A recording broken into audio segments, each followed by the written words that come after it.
Kol omer kra v'amar ma'ikra, kol habasar chatzir, v'chol chasto katzitza sadeh, yavesh chatzir novel tzitz ki ruach Adonai nashva bo. Achen chatzir ha'am, yavesh chatzir novel tzitz u'devar Eloheinu, yakum li'olam. A voice asks, cry out, and I ask, what shall I cry? All flesh is like grass, and all of its beauty is like the flower of the field. The grass withers, and the flower fades, when a wind from God blows upon it. Surely, therefore, people are like grass. The grass withers, and the flower fades, but the word of God endures forever. Mizmor leDavid, Adonai ro'i lo echsar, binot deshe yarbitzeni, al mei menuchot yinhaleni. Nafshi yeshovev yancheni v'magle tzedek, leman shemo. Gam ki elech begeit salmavet, lo ira ra ki ata imadi. Shiftecha umishantecha, hema yinachamuni. The Lord is my shepherd, I shall not want. He has me lie down in green pastures. He leads me beside the still waters. He guides me on paths of righteousness. He revives my soul for the sake of his glory. Though I walk through the valley of the shadow of death, I fear no harm, for you are with me.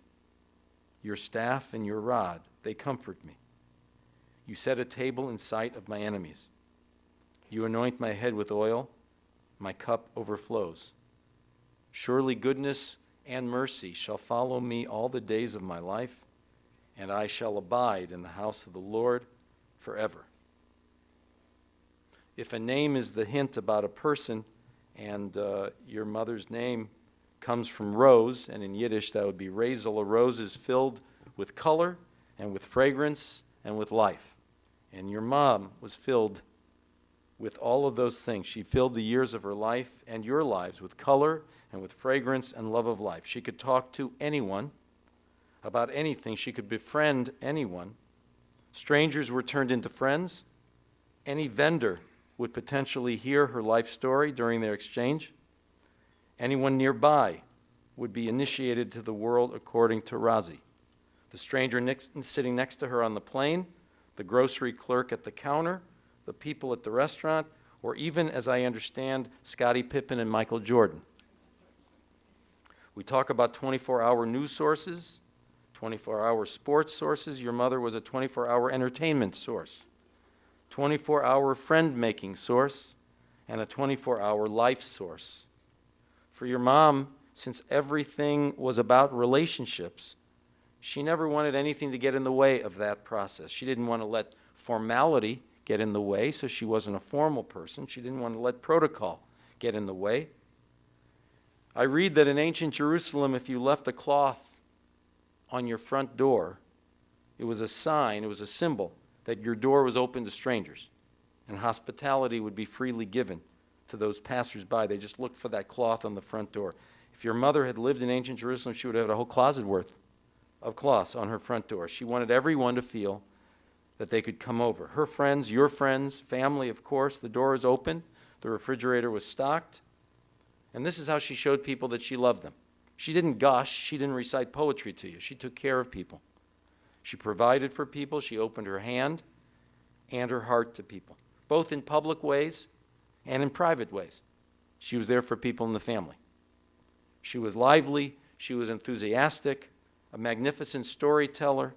She brought, yes, color and life into your father's life. They had met in high school. You feel it was a case of opposites attracting. She liked his calmness. She liked his evenness. She was, how should we call it? A verbal disciplinarian. Not so much that a lot of punishments would come, but you certainly would hear it from her if you got her riled up. She could get quite animated. Your mother and father were partners. When she needed to raise you, she was at home. When the family needed more income, she worked for Ort and for women's clothing stores. And of course, as a salesperson, she was in her element. She was irresistible in that role, perhaps sometimes more interested in the schmooze than even making the sale, but she was very, very happy in that role. clearly a smart person, probably smarter than she ever gave herself credit for. She later went back to school to get her degree, also get a realtor's license. She had great drive and great determination. And you tell me she sometimes had no filter. She needed no filter when she stressed to you the priority of family. She passed that message to you unfiltered, not only in words, but in deeds. And her family and that love of family started as a child. She was close to her parents. She was very close to her siblings, to Charlotte and to Saul Harold and to Becky. She was especially close with her father.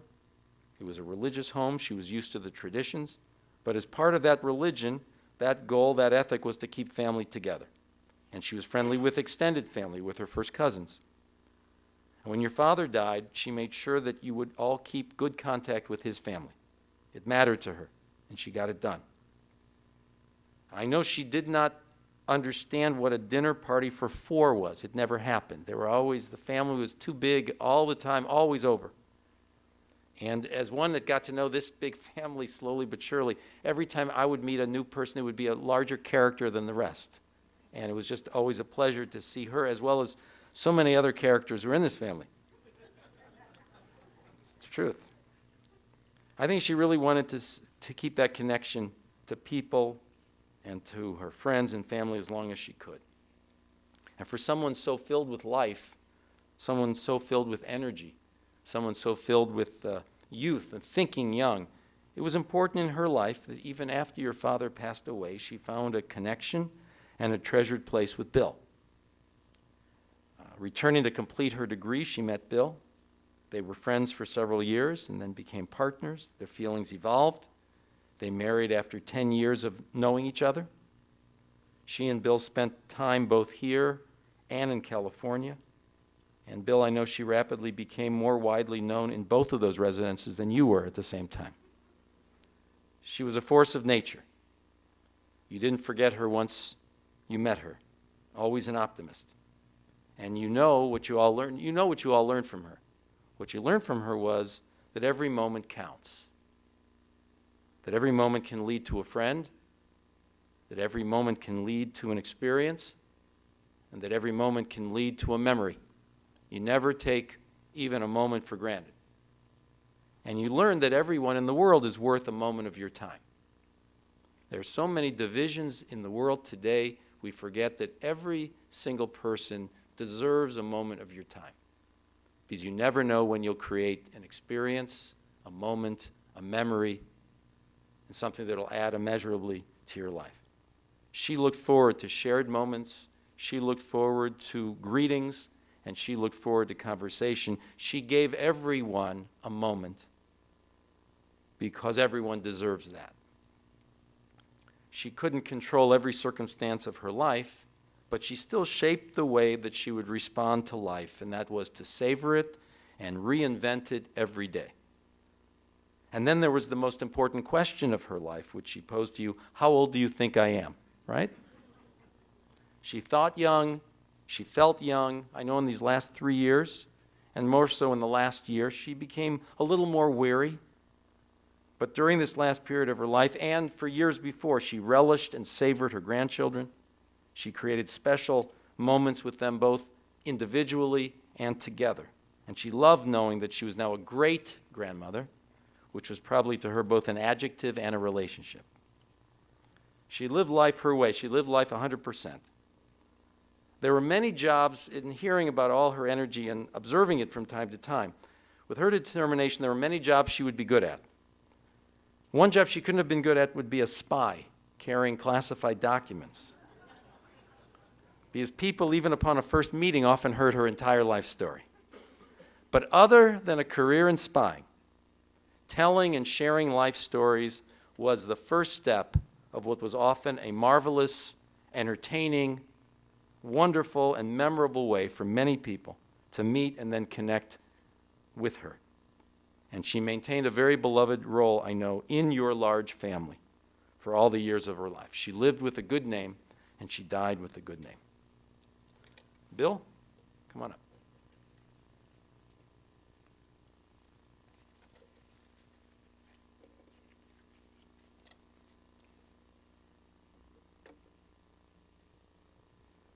Thank you, Rabbi. Okay. Like the rabbi said, that Roz has been a part of my life for probably about 35 years now, and I think I found out right from the beginning how important her family was to her and what a big family she had. I think between her father, Jaime, and her mother, Mary, they each had like 5 or 6 brothers, so it seemed like there was no shortage of uncles, aunts, cousins, and she always insisted on every birthday, every bar mitzvah, every event of every kind, no matter where it was in the country, that we had to go to it. And I know that even vacations, anytime we'd go on a trip to Florida or Los Angeles or something when we still lived in Cleveland, she'd insist that, oh, we have to go visit cousin so-and-so, we need to go visit uncle so-and-so. And I finally insisted, let's go on a vacation where you don't have any relatives. So we did, and we're sitting at the hotel by the pool, and all of a sudden when we hear a voice, Roz, what are you doing here? And it was one of her cousins who just coincidentally was staying in the hotel. So I learned quickly there was no escape from her big family.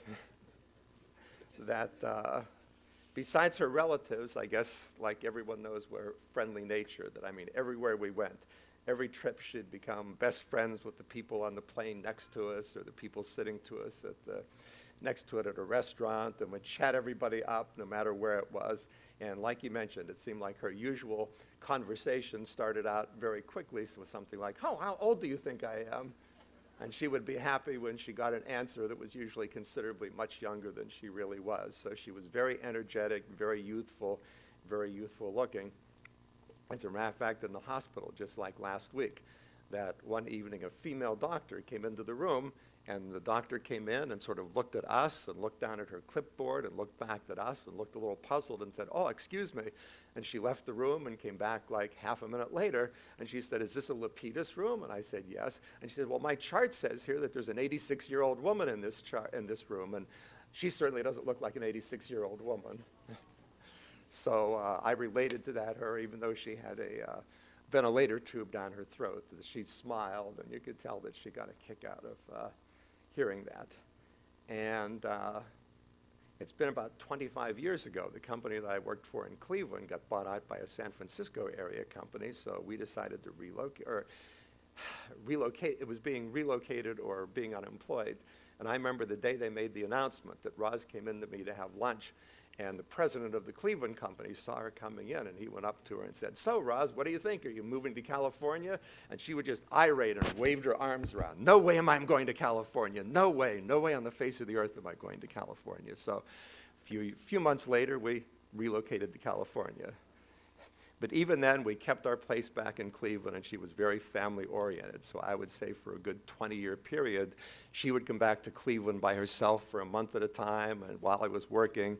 And holidays would be that I might come back for a week and she would come back for a month. So she really made every effort to come back for every kid's birthday and every event that was going on, and really stayed in touch. And also, I'd say our place on Berkeley Road, she turned it into a very happy, very comfy home.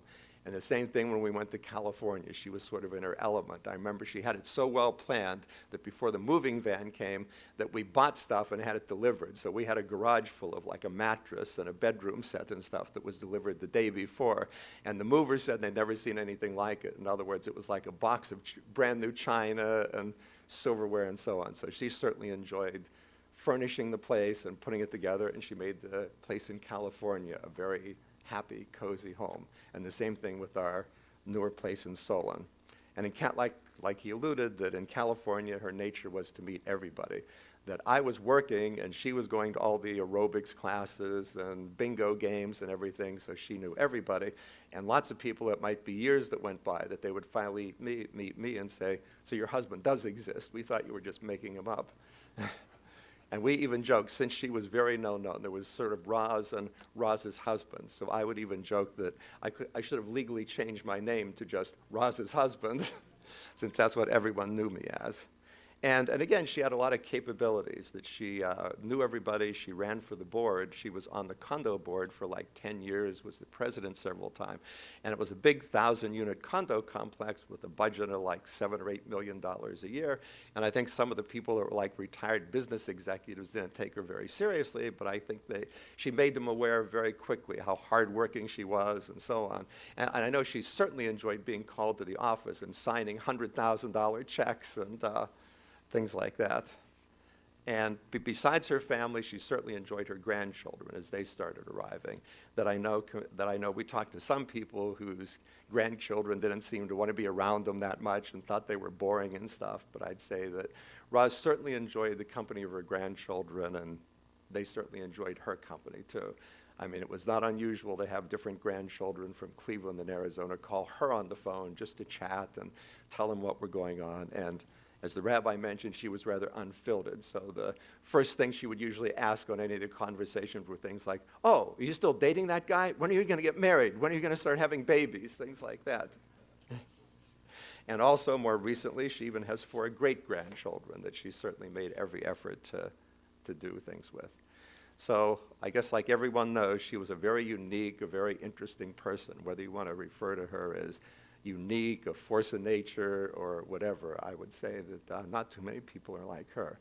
And she and I were probably opposites in many, many ways. There was a significant age difference, but I think we had a very close, very loving relationship for a lot of years. And she certainly made my life a lot more interesting. And I think even though this is sort of a sad day, I know I've been thinking about all the fun times we had, so hopefully you'll all be thinking of fun times and experiences and so on. So I'll miss her very much. Thank you. You did great. Thank you. Right, and Rachel. Rachel? Is Rachel coming? Yeah. Okay.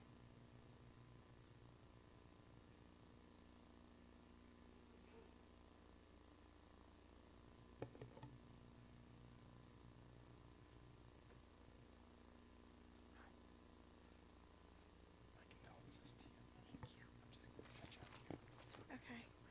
Yeah, let me know if I need to come closer or not. Hello, my name is Rachel.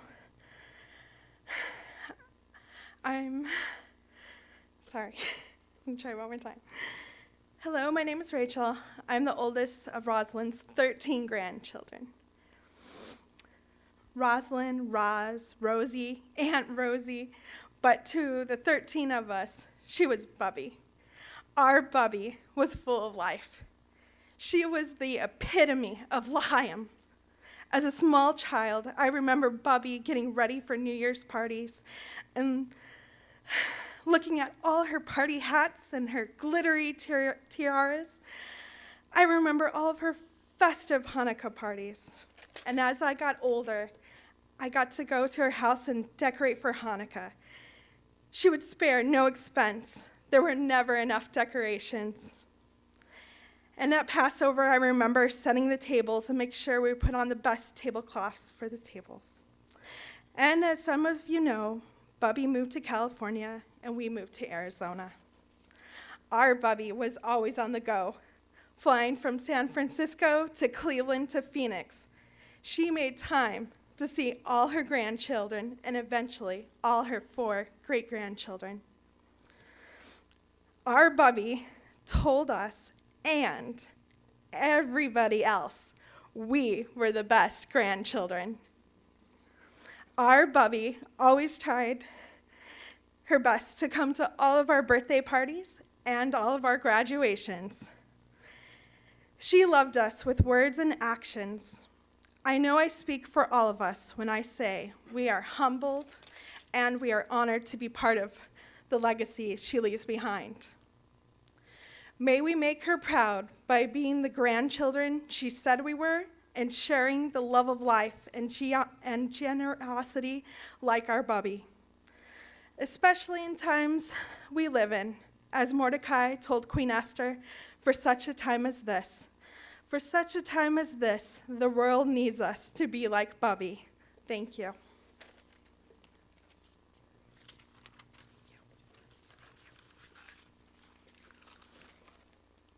Danny.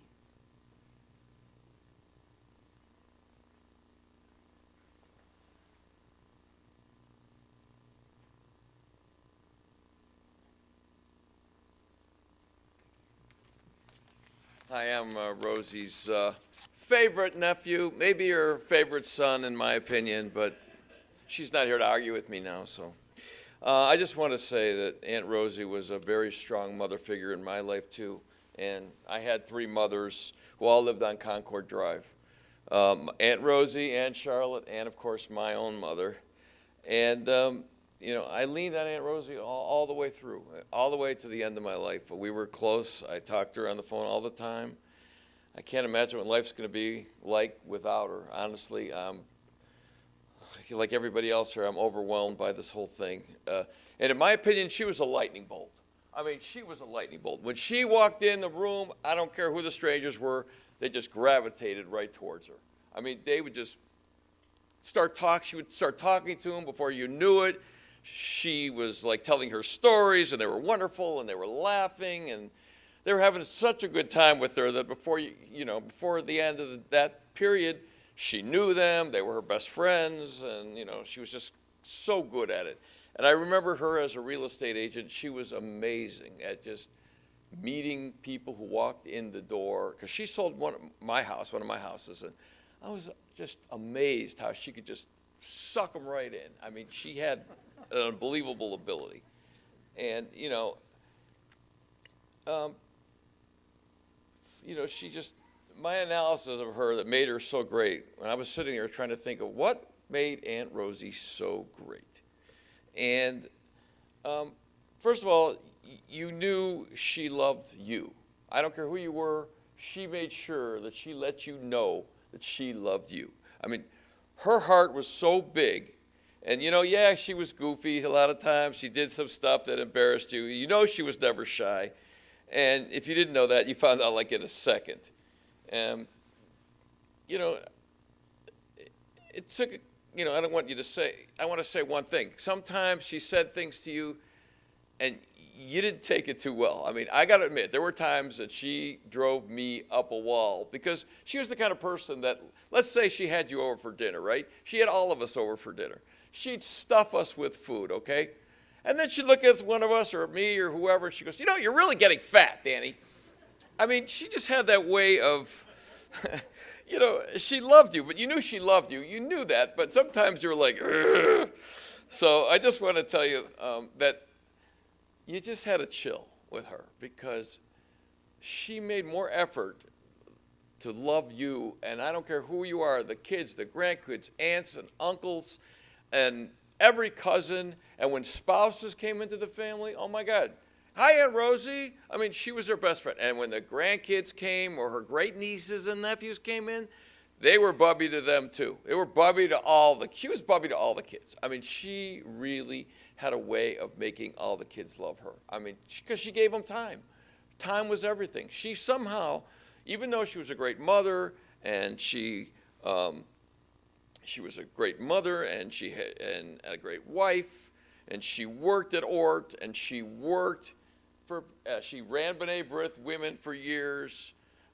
She became a real estate agent. She went back to school. Somehow, she made time for all of us. And I just wanted you to know that, I just want to say one thing. When my oldest memories of her was like when we were little kids. Lenny and I were in the same grade. She would take us to this nursery school every day, and she took us everywhere. But we went to nursery school, and then we would go to this place called the Golden Point for lunch. And it was kind of like a place like McDonald's, but she just made sure she spent that little bit of extra time with us, when she took us to Hebrew school. And then eventually, every summer, we all belonged to the Terrace Swim Club, and then the Lake Plata, and then the Riviera Swim Club. And who took us to the pool every day? She did.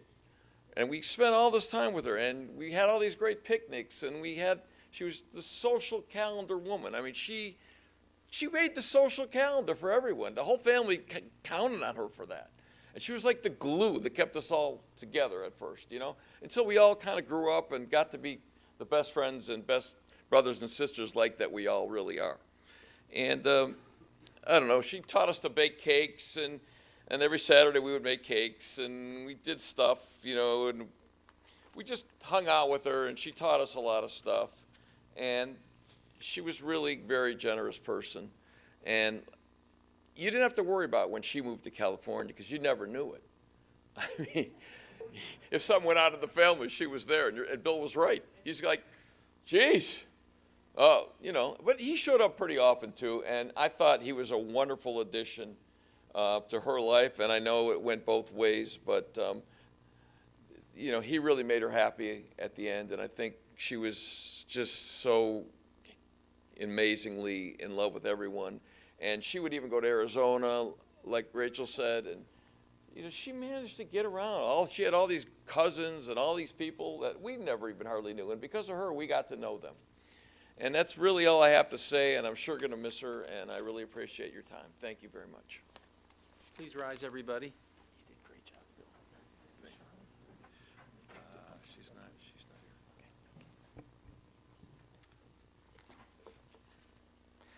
El mole rachamim shochen bamromim hametzei menucha nechona tachat kanfei hashchina b'malot kedoshim utehorim kazoar rakia masirim et nishmat Roselyn bat Chaim v'Miriam Shahalcha lolama began Eden tehe menuchata ana bal harachamim hastireha beseter kanafecha leolamim utzror b'tzrecha mit nishmata Adonai hu nachalata v'tanuach b'sholom al mishkava v'nomar amen. May we remember all of the worthy deeds that she performed while in the land of the living. May her soul be bound up in the bonds of eternal life. God is now her portion. May she rest in peace. And we all say amen. Let's be seated, everyone.